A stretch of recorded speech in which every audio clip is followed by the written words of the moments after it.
Maître François d'Angléan, bonjour. Bonjour. Alors, vous êtes l'un des avocats de la partie civile de la RH. Oui.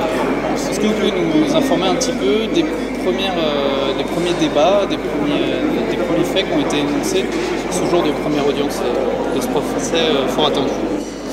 Alors, donc dans cette affaire qui concerne le décès de M. Saïd Bourarache, donc 4 personnes ont été renvoyées devant la cour d'assises. Et ce sont des personnes qui comparaissent libres, hein, c'est-à-dire qu'ils ont fait un petit peu de détention provisoire et puis ensuite qui ont été relâchés. Et malheureusement, l'un des 4 accusés est en fuite. Il s'agit donc de Lucien Dadoun. Apparemment, la présidente de la cour d'assises aurait délivré un mandat d'arrêt à son encontre, hein, mais on ne sait pas où il se trouve actuellement.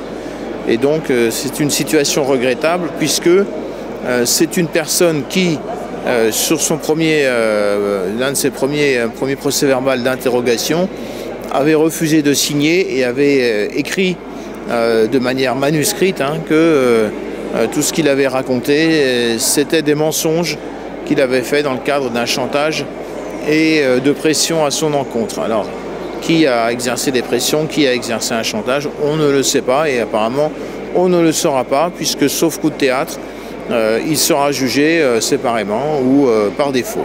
Voilà. On a appris que le caractère raciste de l'agression avait été rejeté par la Cour. Est-ce que vous pouvez nous dire un mot là-dessus? Oui, je vois ce à quoi vous faites allusion. L'ordonnance de renvoi n'est pas formulée en termes d'agression à caractère raciste. Hein. Apparemment non, il n'y a pas de difficulté sur ce plan. Hein. L'enquête n'a pas permis de démontrer qu'il y ait eu un caractère raciste dans la motivation ou dans le mobile de l'action. Hein. Alors, simplement juste pour revenir sur le contenu des débats aujourd'hui, quels ont été l'objet des discussions? Aujourd'hui, c'est presque un interrogatoire de personnalité des différents accusés. Hein. Il y a eu M. Lampel qui a été auditionné, interrogé, et il y a eu également M. Dan Lampel qui a été interrogé, et le troisième accusé présent n'a pas encore été interrogé, hein, alors qu'une bonne partie de la journée a été consacrée à ces questions. Hein, au début, le tirage au sort des jurés, et puis ensuite différents interrogatoires pour essayer de mieux connaître la personnalité des personnes qui sont accusées et qui, à ce jour, sont encore présumées innocentes. Hein. Un petit mot de la fin, est-ce que vous avez été en contact avec Mme Bourarache? Quel est son sentiment sur l'ouverture de ce procès?